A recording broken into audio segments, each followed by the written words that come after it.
ఓం గం గణాధిపతయే నమః. హాయ్ అండి, అందరికీ నమస్కారం.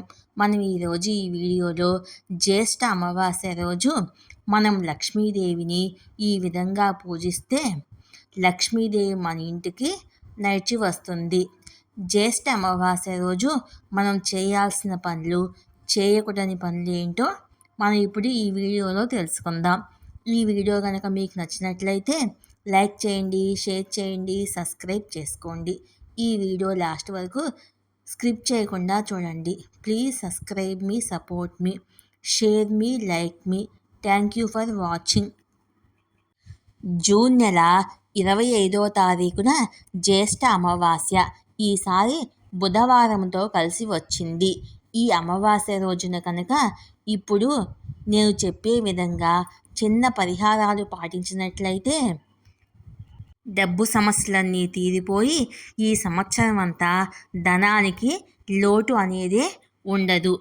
ఈ పరిహారాలు పెద్ద ఖర్చుతో కూడుకున్నవేమీ కావు.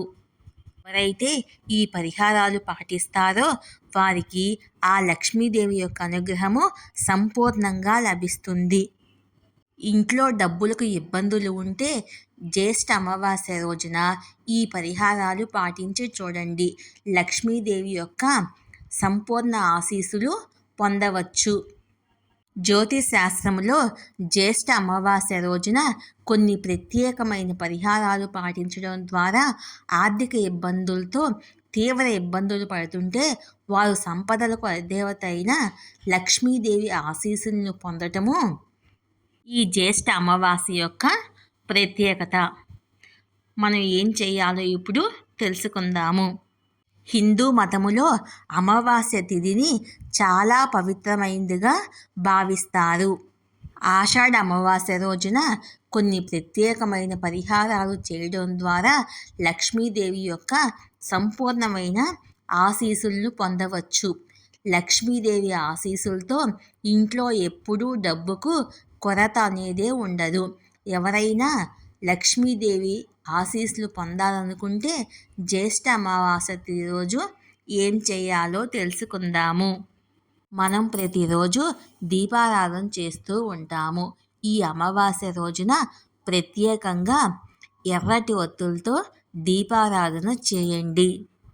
ఒత్తులను తీసుకొని కుంకుమలో ముంచితే ఎర్రటి ఒత్తులు తయారు అవుతాయి.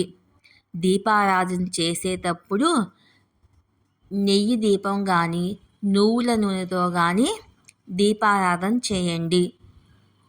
దీపారాధన 3 ఒత్తులతో కానీ 5 ఒత్తులతో కానీ చేయండి. ఒకే కుంది పెట్టి దీపారాధన అనేది చేసేవారు 5 ఒత్తులను ఒకే దాంట్లో వేయండి. 2 కుందీలు పెట్టి దీపారాధన చేసేవారు ఒక దాంట్లో 3 ఒత్తులు, ఇంకొక దాంట్లో 2 ఒత్తులు వేసి దీపారాధన అనేది చేయండి. దీపారాధన అనేది చేసిన తర్వాత కుండీలో ఒక లవంగం వేయండి.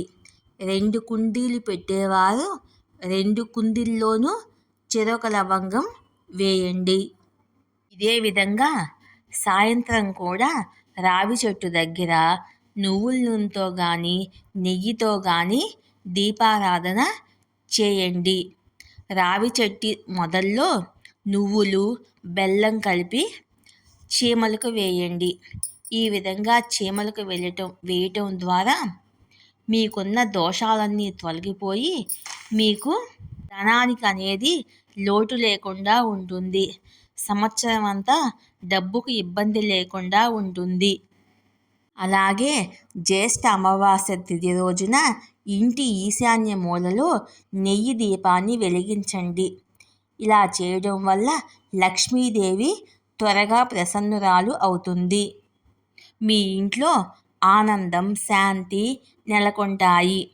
అలాగే ఈ రోజున తులసి మాలతో గాయత్రి మంత్రాన్ని 108 సార్లు జపించండి.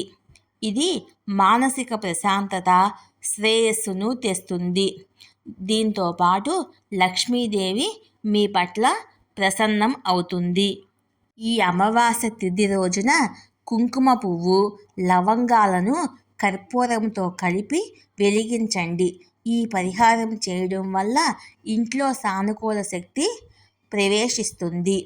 ఈ పరిహారము లక్ష్మీదేవిని ఆకర్షిస్తుంది. ఎవరైతే జ్యేష్ఠ అమావాస్య రోజున ఈ పరిహారం పాటిస్తారో వాళ్ళ ఇంట్లో సంపదకు లోటు అనేదే ఉండదు. జ్యేష్ఠ అమావాస్య రోజున సూర్యోదయానికి ముందే బ్రహ్మ ముహూర్తంలో నిద్రలేచి స్నానం చేయండి. ఈ అమావాస్య రోజున పవిత్రమైన నదిలో స్నానం చేయడం వల్ల పుణ్య ఫలితాలు లభిస్తాయి. ఒకవేళ మీ ఇంటికి దగ్గరలో నదులు, చెరువులు లేకపోతే ఇంట్లోనే గంగాజలం కలుపుకొని స్నానం చేయండి. గంగాజలం మీకు అందుబాటులో లేకపోతే ఓం గంగాయ నమః అనే మంత్రాన్ని జపిస్తూ స్నానం చేయండి. మీకు గంగా నదిలో స్నానం చేసినంత ఫలితం లభిస్తుంది. అమావాస్య రోజున తెల్లవారుజామునే నిద్రలేచి తలస్నానం చేయాలి. తలస్నానం అంటే షాంపులు, సబ్బులు పెట్టి స్నానం చేయకూడదు. ఊరక తల మీద నీళ్లు పోసుకోవాలి. తలస్నానం ముందు రోజే చేయాలి. తర్వాత సూర్యభగవానుడికి అర్ఘ్యాన్ని సమర్పించండి. ఈ ఉదయము రావి చెట్టుకు నీరు సమర్పించడము ఎంతో ఉత్తమమైనది. అలాగే పూర్వీకులకు నైవేద్యాలను సమర్పించండి. అవసరమైన వారికి ఆహారం, బట్టలు, ఇతర అవసరమైన వస్తువులను దానం చేయండి. సాయంత్రం వేళ రావి చెట్టు కింద దీపం వెలిగించండి. శనీశ్వరుని ప్రసన్నం చేసుకోవడానికి ఈ రోజున శని ఆలయానికి వెళ్ళి దర్శించుకోవడము ఉత్తమము. దీనివల్ల శని బాధలన్నీ తొలగిపోతాయి. తండ్రి కోపం వస్తే కుటుంబంలో కష్టాలు కొండెక్కుతుంది. చిన్న చిన్న పనులు కూడా ఆటంకాలు ఎదురవుతాయి. మీరు మీ పూర్వీకుల ఆశీర్వాదం పొందాలనుకుంటే లేదా పితృదోషం నుంచి విముక్తి పొందాలనుకుంటే జ్యేష్ఠ మాసంలోని అమావాస్య రోజున పితృ కవచాన్ని పఠించండి. ఈ పారాయణంతో పాటు మీరు పితృ స్తోత్రము లేదా పితృ సూక్తం కూడా పఠించవచ్చు. దీనివల్ల పూర్వీకుల ఆశీర్వాదం లభించి పితృదోషాలన్నీ తొలగిపోతాయి. చేస్తున్న ప్రతి పనిలోనూ విజయం అనేది లభిస్తుంది. జ్యేష్ఠ అమావాస్య రోజున శివారాధన చేయడం వల్ల శనిదేవుని యొక్క ప్రభావం తగ్గించుకోవచ్చు. ఈ రోజున శివుడిని పంచామృతములతో జలాభిషేకం చేయడము విశేష ఫలితాలను ఇస్తుంది.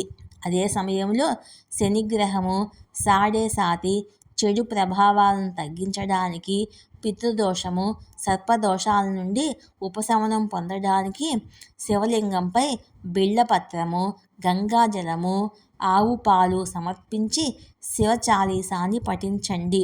ఇలా చేయడం వల్ల కుటుంబంలో సంతోషము, శాంతి లభిస్తాయి. అమావాస్య రోజున ఆవుకు అరటిపండ్లు, బెల్లం, అన్నం వంటివి తినిపిస్తే మంచిది.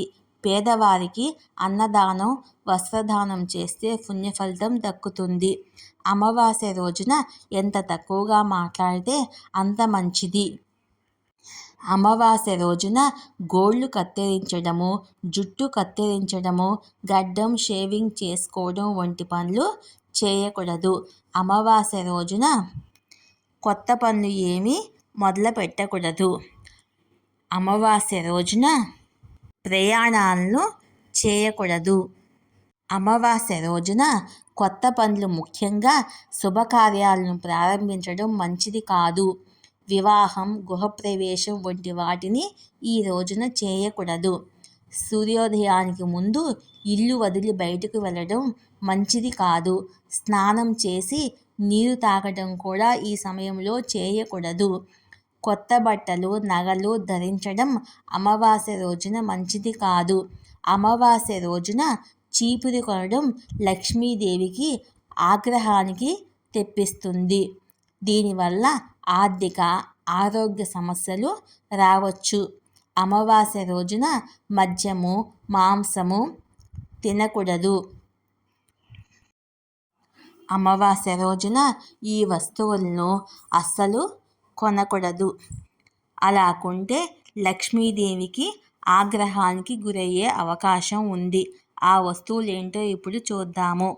అమావాస్య నాడు పూలు, వస్త్రాలు, ధూపం వంటి పూజా సామాగ్రిని కొనకూడదు.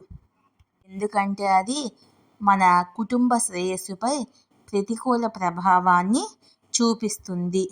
అమావాస్య నాడు నూనె కొనడం కూడా చేయకూడదు. ఇది కూడా ప్రతికూల ప్రభావాన్ని చూపిస్తుంది. అలాగే అమావాస్య నాడు గోధుమలు కూడా కొనకూడదు. అలాగుంటే ఇది ఒక అశుభము.